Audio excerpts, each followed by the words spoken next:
আসবো? হ্যাঁ, আসেন। এটা কি হামিদ ভাইয়ের বাসা? জি।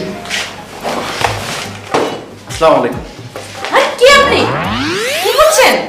আমি শিহাব। পায়ে হাতে সালাম করছেন কেন? নিরুপায় হয়ে ভাবি। মানুষ নিরুপায় হয়ে পায়ে ছুঁয়ে সালাম করে প্রথম দেখলাম। কিছু করার নেই, মায়ের আদেশ। মায়ের আদেশ মানে? মায়ের আদেশ মানে মা আমাকে বলে দিয়েছে আপনার সাথে প্রথম দেখা হলে পা ছুঁয়ে সালাম করতে হবে। আপনার মা আমাকে চেনে? হ্যাঁ, আবার না। হ্যাঁ কি আবার না কি? মানে বুঝলেন না ভাবি, মানে আমার বড় খালা, মানে আপনার শাশুড়ির আদেশ হচ্ছে আপনাদের সাথে যাতে কেউ কমিউনিকেশন না রাখে।